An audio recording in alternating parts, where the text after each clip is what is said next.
મિત્રો, દરેક વિશ્વાસી વ્યક્તિના જીવનમાં પ્રલોભન આવે છે. તે સમયે તેના વિશ્વાસની કસોટી થાય છે. પ્રલોભન આપણને વિકટ પરિસ્થિતિમાં મૂકી શકે છે.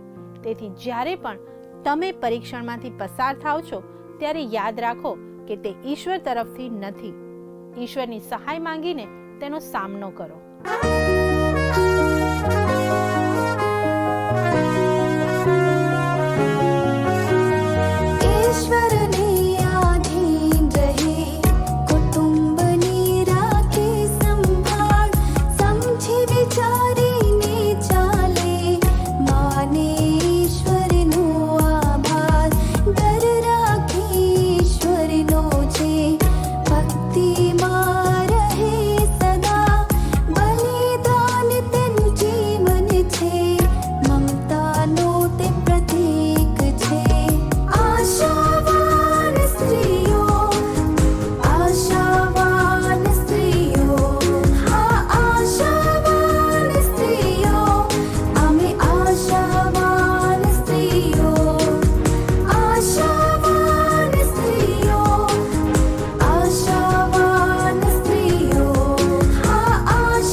કેમ છો દર્શક મિત્રો? આશાવાન સ્ત્રીઓના એક નવા એપિસોડમાં આપ સર્વનું હાર્દિક સ્વાગત છે. આ કાર્યક્રમ સંપૂર્ણ રીતે સ્ત્રીઓને સમર્પિત છે. જુદા જુદા વિષયોના શિક્ષણ મારફતે અમે સ્ત્રીઓના સર્વાંગી વિકાસમાં મદદરૂપ બનવાનો પ્રયાસ કરી રહ્યા છીએ. આપના પ્રતિભાવો અને પ્રાર્થનાઓ અમારા માટે ઉત્તેજન પૂરું પાડનાર બની રહ્યા છે. તે બદલ અમે આપનો આભાર માનીએ છીએ. નમસ્કાર દર્શક મિત્રો, ફરી એકવાર આ કાર્યક્રમ મારફતે આપને મળીને આનંદ થાય છે. આજના પ્રસારણમાં આપણે પરીક્ષણ અથવા કસોટીના વિષયમાં વાર્તાલાપ કરવાના છીએ.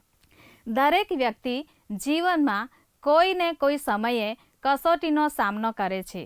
તેમાંથી પાર ઉતરવું તે વ્યક્તિ પર નિર્ભર કરે છે. શું તમે જાણો છો મિત્રો, ઈસુ ખ્રિસ્તનું પણ શૈતાને પરીક્ષણ કર્યું? તે તો ઈશ્વર પુત્ર હતા, પણ માનવ સ્વરૂપમાં જ્યારે તેઓ આ જગતમાં હતા ત્યારે શૈતાને ઈસુ ખ્રિસ્તની પણ કસોટી કરી. પ્રભુ ઈસુનો જન્મ બેથલેહેમની ગંદી ગભાણમાં થયો, પણ તેમનો ઉછેર નાઝરેથ શહેરમાં થયો. 30 વર્ષની ઉંમરે ઈસુએ ઉપદેશ આપવાની અને સાજાપણું આપવાની શરૂઆત કરી. તે પહેલાં 40 દિવસ સુધી ઈસુ અરણ્યમાં રહ્યા. ત્યાં શૈતાને ઈસુનું પરીક્ષણ કર્યું. આ ઘટનાની નોંધ બાઇબલમાં કરવામાં આવી છે. લૂક 4:1-13 આપણે વાંચીએ ત્યાં લખ્યું છે, ઈસુ પવિત્ર આત્માથી ભરપૂર થઈને યર્દનથી પાછો ફર્યો ને 40 દાડા સુધી આત્માથી અહીં તહીં રાનમાં દોરવાયો. તે દરમિયાન શૈતાનથી તેનું પરીક્ષણ થતું. તે દિવસોમાં તેણે કંઈ ખાધું નહીં ને તે પૂરા થયા પછી તે ભૂખ્યો થયો. શૈતાને તેને કહ્યું કે જો તું દેવનો દીકરો હોય તો આ પથ્થરને આજ્ઞા કર કે તે રોટલો થાય. ઈસુએ તેને ઉત્તર આપ્યો કે એમ લખેલું છે કે માણસ એકલી રોટલીથી નહીં જીવશે. પછી તે તેને ઊંચી જગાએ લઈ ગયો અને એક પળમાં જગતના સગળા રાજ્ય તેને દેખાડ્યા.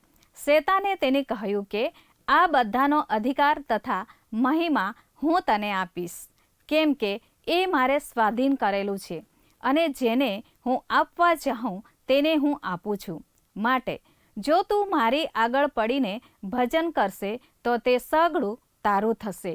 ઈસુએ તેને ઉત્તર આપ્યો કે એમ લખેલું છે કે તારે તારા દેવ પ્રભુનું ભજન કરવું ને એકલા તેની જ સેવા કરવી.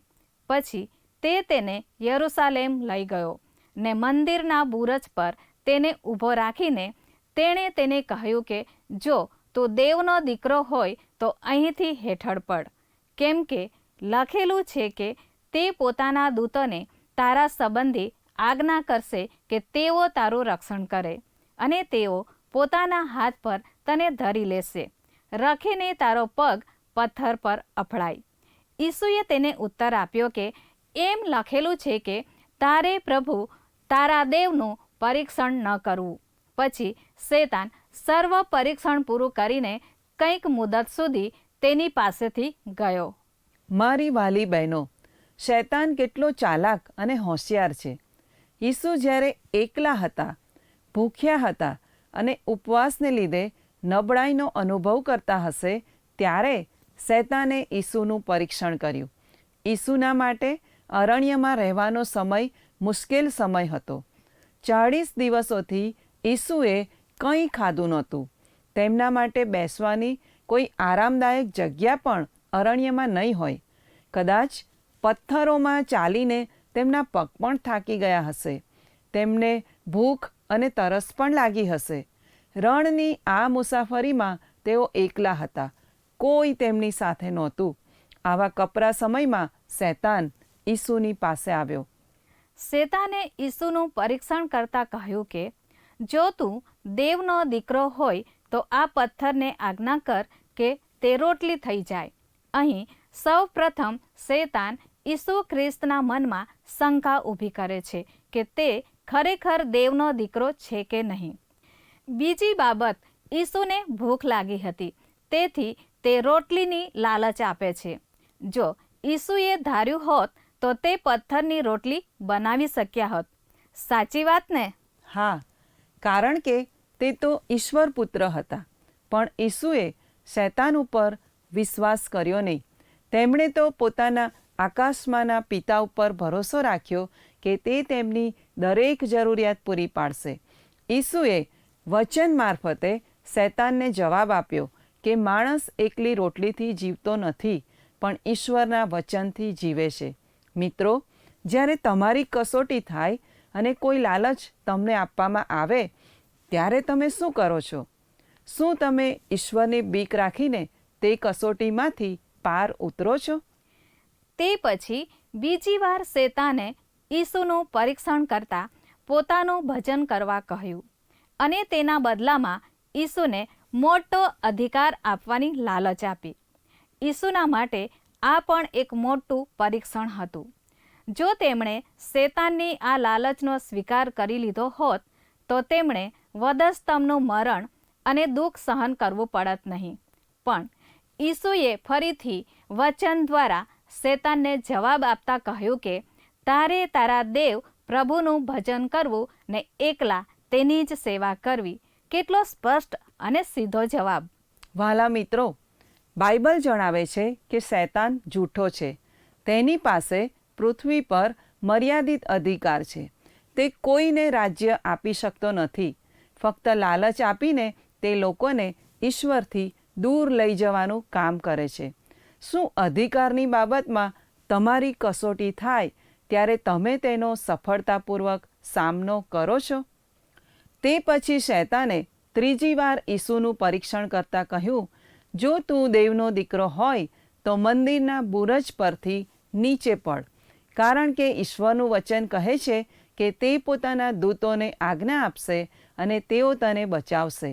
અહીં ફરીથી ઈસુ વચન મારફતે શૈતાનને જવાબ આપે છે કે તારે પ્રભુ તારા દેવનું પરીક્ષણ ન કરવું. પ્રિય મિત્રો, અહીં શેતાન ફરીથી ઈસુને તે કોણ છે તે સંબંધી પ્રશ્ન કરે છે. તે ઈસુને છેતરવાનો પ્રયત્ન કરે છે, પણ તેમાં તે નિષ્ફળ જાય છે. 3 વખત તેણે ઈસુની પરીક્ષા કરી, પણ ઈસુએ ઈશ્વરના વચન મારફતે શૈતાનને હરાવ્યો. તેમણે પોતાની બુદ્ધિ કે શક્તિનો ઉપયોગ કર્યો નહીં અને પોતાની તાકાત પર આધાર રાખ્યો નહીં, પણ ઈશ્વરના વચન પર આધાર રાખ્યો અને તેની મદદથી શૈતાનને હરાવ્યો. વહાલા દર્શક મિત્રો, તમે પણ જીવનમાં વારંવાર પરીક્ષણ અથવા કસોટીનો સામનો કરતા હશો. તમે કોના પર આધાર રાખો છો? શું તે સમયે તમે ઈશ્વરના વચનને યાદ કરો છો? જ્યારે તમે મુશ્કેલીમાં હોય, બીમાર કે અશક્ત હોય, ત્યારે શૈતાન તમારા મનમાં ઈશ્વર વિશે શંકા ઊભી કરે છે, જેથી તમે ઈશ્વરથી દૂર થઈ જાઓ. પણ યાદ રાખો, ઈશ્વર તમને પ્રેમ કરે છે અને તમને કદી એકલા મૂકી દેતા નથી. તેથી કદી પણ ઈશ્વર પર શંકા કરશો નહીં, પણ વિશ્વાસથી જીવનમાં આગળ વધતા રહો. ઈશ્વર તમને સહાય કરશે.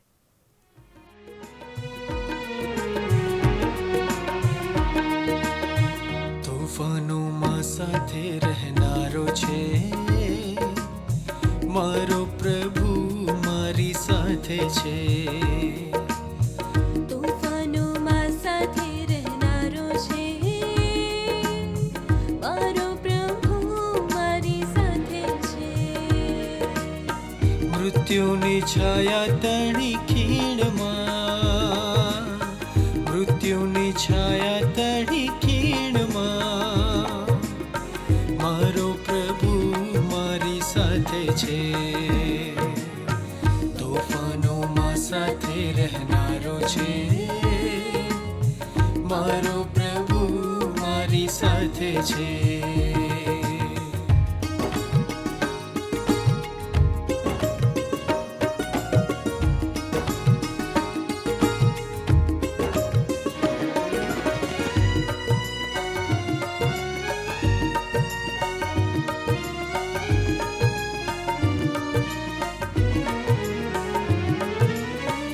સત્ય સનાતન જીવન તું, તારણનો દેનારો તું. સત્ય સનાતન જીવન તું, તારણનો દેનારો તું. ખોવાયેલાનો શોધનારો છે, દુઃખિત મનનો સહારો છે. તોફાનોમાં સાથે રહેનારો છે મારો પ્રભુ, મારી સાથે છે.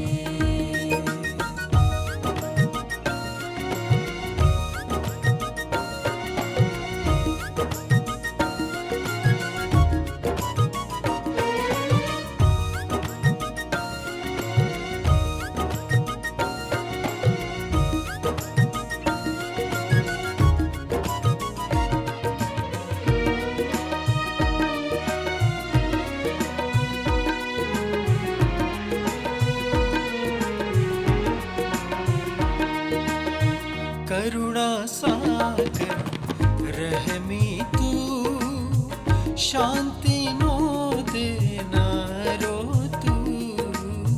કરુણા સાગર રહેમી તું, શાંતિનો દેનારો તું.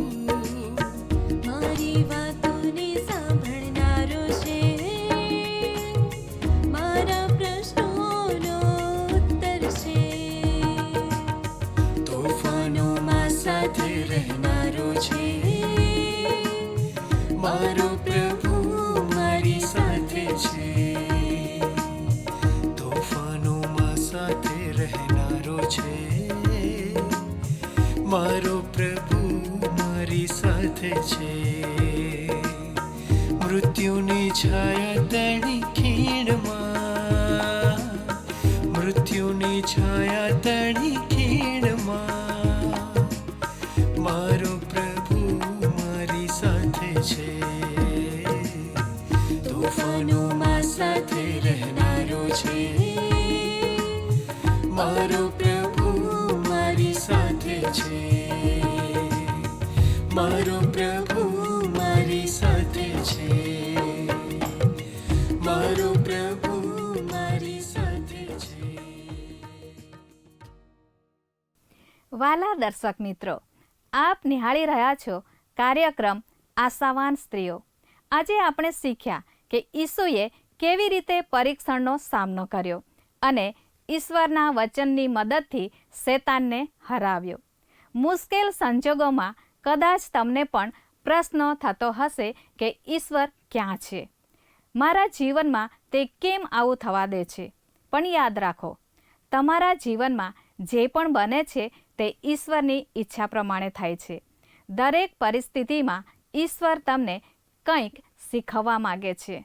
વાલા મિત્રો, જ્યારે પણ તમારા મનમાં ઈશ્વર સંબંધી શંકા કે પ્રશ્ન ઊભા થાય ત્યારે ઈશ્વરના વચનને વાંચો. તેનાથી તમને ઉત્તેજન મળશે. 1 કોરિન્થી 10 અને 13માં બાઇબલ જણાવે છે, માણસ સહન ન કરી શકે એવું કંઈ પરીક્ષણ તમને થયું નથી. વળી દેવ વિશ્વાસુ છે, તે તમારી શક્તિ ઉપરાંત પરીક્ષણ તમારા પર આવવા દેશે નહીં, પણ તમે તે સહન કરી શકો માટે પરીક્ષણ સાથે છૂટકાનો માર્ગ પણ રાખશે. મારી બહેનો, જો તમારા જીવનમાં કસોટી આવે છે તો ઈશ્વર તમને તેમાંથી બહાર આવવાનો માર્ગ પણ બતાવે છે, પણ તે માટે તમારે ઈશ્વરની પાસે જવાની જરૂર છે. મારી બહેનો, દરેક વિશ્વાસી વ્યક્તિ જીવનમાં પરીક્ષણનો સામનો કરે છે. પરીક્ષણ આપણને મુશ્કેલીમાં મૂકી શકે છે. પરીક્ષણ એક પ્રકારનું પ્રલોભન અથવા દબાણ છે જે આપણને પાપ તરફ દોરી જાય છે. તે આપણને ઈશ્વરના ધોરણો અને નિયમોથી દૂર લઈ જાય છે. ઈશ્વર તે જાણે છે, તેથી તે આપણું રક્ષણ કરવા ઈચ્છે છે. જો ઈશ્વરની પાસે આપણે મદદ માગીએ તો તે આપણને પરીક્ષણ પર વિજય પામવાનું સામર્થ્ય આપે છે. યાકૂબ 1:14 અને 15માં બાઇબલ જણાવે છે, પણ દરેક માણસ પોતાની દુર્વાસનાથી ખેંચાઈને તથા લલચાઈને પરીક્ષણમાં પડે છે. પછી દુર્વાસના ગર્ભ ધરીને પાપને જન્મ આપે છે અને પાપ પરિપક્વ થઈને મોતને ઉપજાવે છે. મારી વાલી બહેનો, આપણા રોજિંદા જીવનમાં ઘણી બાબતો એવી છે જે આપણને પરીક્ષણમાં નાખે છે. દાખલા તરીકે ખરાબ આદતો, કોઈ વસ્તુનો વધારે પડતો લોભ, આળસ, મનોરંજન, સ્વાર્થ, ઈર્ષા અને સત્તાની ભૂખ વગેરે. આ બધી બાબતોમાં આપણે સાવધાન રહેવાની જરૂર છે. શૈતાન બહુ સરળતાથી આપણને તેમાં લલચાવીને પરીક્ષણમાં નાખી શકે છે. સાચી વાત છે. તે સાથે આપણા દુષ્ટ વિચારો, ખરાબ સંગત, જૂઠું શિક્ષણ, દુઃખ, માંદગી, હતાશા વગેરેને કારણે પણ આપણે સરળતાથી પરીક્ષણમાં પડી જઈએ છીએ. મિત્રો, આપણો ઈશ્વર પરનો વિશ્વાસ મજબૂત છે કે નહીં તેની કસોટી કરવા આપણા જીવનમાં પ્રલોભનો આવવા જરૂરી છે. જ્યારે પરીક્ષણનો સામનો કરવાનું મુશ્કેલ લાગે ત્યારે પણ આપણે ઈશ્વર પરના વિશ્વાસમાં ટકી રહેવાનું છે, નહીં તો શેતાન સરળતાથી ફાવી જશે. આ તો તમે બહુ અગત્યની વાત કરી. જો તમે શૈતાનને હરાવવા માંગો છો તો તમારા વિશ્વાસમાં અને ઈશ્વર સાથેના સંબંધમાં મજબૂત રહીને આગળ વધો. યાકૂબ 1 અને 2માં લખ્યું છે, મારા ભાઈઓ, જ્યારે તમને તરે તરેના પરીક્ષણો થાય છે ત્યારે તેમાં પૂરો આનંદ માનો. મિત્રો, આપણે પરીક્ષણોથી ગભરાઈ જવાનું નથી કે હારી જવાનું નથી, પણ આનંદથી તેનો સામનો કરવાનો છે. ઈશ્વર આપણને તેનો બદલો આપશે. યાકૂબ 1 અને 12 જણાવે છે, જે માણસ પરીક્ષણમાં પાર ઉતરે છે તેને ધન્ય છે, કેમ કે પાર ઉતર્યા પછી જીવનનો જે મુગટ પ્રભુએ પોતાના પર પ્રેમ રાખનારાઓને આપવાને કબૂલ કર્યું છે તે તેને મળશે. કેટલું અદ્ભુત આ વચન છે. જો તમે પરીક્ષણમાં પાર ઉતરશો તો ઈશ્વર તમને જીવનનો મુગટ આપશે. એનો અર્થ કે તમે સાર્વકાલિક જીવનના ભાગીદાર બનશો. યાદ રાખો, ઈશ્વર આપણા વિશ્વાસની કસોટી કરે છે, પણ તે કોઈનું પરીક્ષણ કરતા નથી. પરીક્ષણ તો શેતાન તરફથી અને જગત તરફથી આવે છે. તે દ્વારા શેતાન આપણને ઈશ્વરથી દૂર લઈ જવાનો પ્રયત્ન કરે છે. તેથી આપણે તેને વિજય પામવા દેવાનો નથી. વહાલા મિત્રો, પવિત્ર બાઇબલમાં અય્યુબની વાત લખવામાં આવી છે. ઈશ્વરે પોતે અય્યુબના માટે સાક્ષી આપતા કહ્યું કે પૃથ્વી પર તેના જેવો નિર્દોષ તથા પ્રમાણિક, ઈશ્વર ભક્ત તથા દુષ્ટતાથી દૂર રહેનાર બીજો કોઈ પુરુષ નથી. પણ શૈતાને ઈશ્વરને કહ્યું કે તે તારી ભક્તિ એટલા માટે કરે છે કે તે તેને બહુ આશીર્વાદ આપ્યો છે. શૈતાનના કહેવાથી અય્યુબના વિશ્વાસની કસોટી થઈ. તેના બાળકો, તેની સંપત્તિ, તેના ઢોરઢાંક બધાનો નાશ થયો. તો પણ બાઇબલ જણાવે છે કે અય્યુબે ઈશ્વરને દોષ આપ્યો નહીં. તેણે પોતાના વિશ્વાસનો અને પ્રામાણિકતાનો ત્યાગ કર્યો નહીં. અયુબ 1:22 બાઇબલ જણાવે છે, એ સગડામાં અયુબે પાપ કર્યું નહીં અને દેવને દોષ દીધો નહીં. સાચે જ અયુબ ઈશ્વરની બીક રાખનાર માણસ હતો. તેની પત્ની અને તેના મિત્રોએ પણ તેને સાથ આપ્યો નહીં. બધા તેને છોડીને જતા રહ્યા. પણ અયુબ પોતાના વિશ્વાસમાં ડગ્યો નહીં. ઈશ્વરે પણ તેને આશીર્વાદ આપ્યો અને તેને પહેલાં કરતાં બમણું આપ્યું. આમ અયુબના જીવનમાં પરીક્ષણ આવ્યું તે તો શેતાન તરફથી હતું, પણ અયુબ તેમાં ઈશ્વરની મદદથી વિજય પામ્યો. મિત્રો, જો તમે પરીક્ષણ ઉપર વિજય પામવા માંગો છો તો પ્રાર્થના અને વચનને તમારા જીવનમાં સ્થાન આપો. માથી 26 અને 41 ઈસુ કહે છે, જાગતા રહો ને પ્રાર્થના કરો કે તમે પરીક્ષણમાં ન આવો. પ્રાર્થના પરીક્ષણ પર વિજય પામવા માટે એક શક્તિશાળી હથિયાર છે. એ જ રીતે ઈશ્વરનું વચન શૈતાનને હરાવવા માટે સમર્થ છે. તેથી નિયમિત રીતે ઈશ્વરનું વચન વાંચો અને મોઢે પણ કરો. જેમ ઈસુએ વચનથી શૈતાનનો સામનો કર્યો તેમ તમે પણ કરી શકશો. તેથી ઈશ્વરના વચનને તમારા જીવનમાં સ્થાન આપો. હા મિત્રો, ઈશ્વરનું વચન વાંચવું તો મહત્વનું છે જ, પણ તેને આધીન થવું અથવા પોતાના જીવનમાં તેનું લાગુકરણ કરવું તે પણ એટલું જ મહત્વનું છે. જો આપણે પરીક્ષણ ઉપર વિજય મેળવવાની ઈચ્છા રાખીએ છીએ તો ઈશ્વરની આજ્ઞાઓને સંપૂર્ણ રીતે દરરોજ અને આનંદ સાથે પાલન કરવાનું છે. તો જ આપણે રોજબરોજના જીવનમાં વિશ્વાસથી આગળ વધી શકીશું. આવો આપણે પ્રાર્થના કરીએ. પ્રેમાળ ઈશ્વર પિતા, તમે અમને પ્રેમ કરો છો અને અમારા જીવનને માટે તમારી પાસે ચોક્કસ યોજના છે. તે માટે તમારો આભાર માનીએ છીએ. તમારા વચનો અમને આપ્યા છે તે માટે તમારો આભાર. ઈસુએ જેમ વચનો મારફતે પરીક્ષણ પર વિજય મેળવ્યો તેમ અમને પણ પરીક્ષણ પર વિજય મેળવવા મદદ કરો. દરરોજ તમારું વચન વાંચવા અને પ્રાર્થના કરવા અમને દોરવણી આપો. ઈસુના નામમાં માગું છું. આમેન. ओ दयाना सागर स्वामी मुझने तो संभाळजे. ओ दयाना सागर स्वामी मुझने तो संभाळजे. आવું છું પ્રભુ તુજ ચરણોમાં, આવું છું પ્રભુ તુજ ચરણોમાં. જિંદગી મારી સવારજે, મુજને તું સંભાળજે.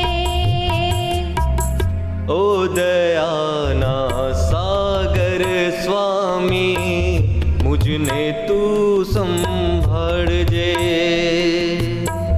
ओ दयाना सागर स्वामी मुझने तू संभाळजे.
પ્રિય મિત્રો, આ છે કાર્યક્રમ આશાવાન સ્ત્રીઓ. આજે આપણે શીખ્યા કે ઈસુએ કેવી રીતે પરીક્ષણ ઉપર વિજય પ્રાપ્ત કર્યો અને આપણે પણ પરીક્ષણનો સામનો કેવી રીતે કરવો જોઈએ. યાદ રાખો, જ્યારે તમે ઈશ્વરના માર્ગમાં ચાલવાનું શરૂ કરો છો ત્યારે શૈતાનને તે ગમતું નથી. તેથી તે તમારા જીવનમાં પરીક્ષણ લાવે છે જેથી તમે ઈશ્વરથી દૂર થઈ જાઓ. ઈશ્વર કોઈનું પરીક્ષણ કરતા નથી. યાકૂબ 1:13 બાઇબલ બહુ સ્પષ્ટ જણાવે છે, કોઈનું પરીક્ષણ થયું હોય તો દેવે મારું પરીક્ષણ કર્યું છે એમ તેણે ન કહેવું, કેમ કે દુષ્ટતાથી દેવનું પરીક્ષણ થતું નથી અને તે કોઈને પરીક્ષણમાં નાખતો પણ નથી. જો ઈસુ ખ્રિસ્ત ઈશ્વર પુત્ર હોવા છતાં શેતાને તેમનું પરીક્ષણ કર્યું તો આપણે તો સામાન્ય માનવી છીએ. શેતાન આપણને ઈશ્વરથી દૂર લઈ જવા માટે પરીક્ષણમાં નાખે છે, પણ આપણે સાવચેત રહીને તેનો સામનો કરતા શીખવાનું છે. જેમ ઈસુએ પવિત્ર વચનો વડે શેતાનને હરાવ્યો, તેમજ આપણે પણ વચનમાં દ્રઢ રહીને શેતાનનો સામનો કરતા શીખવાનું છે. શું તમે નિયમિત રીતે ઈશ્વરનું વચન વાંચો છો? શું તમે દરરોજ પ્રાર્થનામાં સમય પસાર કરો છો? જો નથી કરતા તો હવે પછી તમે તેની શરૂઆત કરી શકો છો. પરીક્ષણનો સામનો કરવા માટે આ બંને બાબતો આવશ્યક છે. મારી વાલી બહેનો, અમારો સમય હવે પૂરો થવા આવ્યો છે. આજનો કાર્યક્રમ આપને કેવો લાગ્યો તે જાણવા અમે આતુર છીએ. અમારા કાર્યક્રમ સંબંધી આપના સલાહ સૂચનો અને પ્રાર્થના વિનંતી પણ અમને મોકલી શકો છો. સંપર્ક માટે અમારું સરનામું નોંધી લેશો.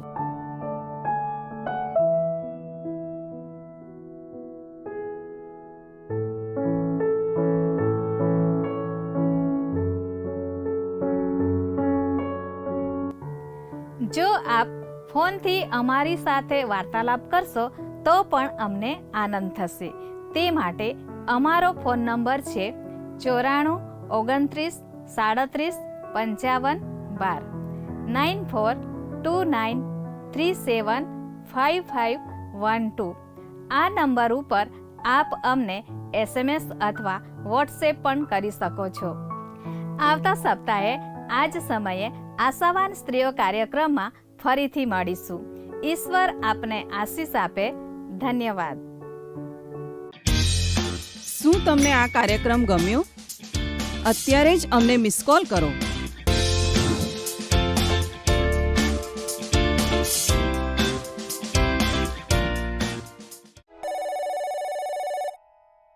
આશા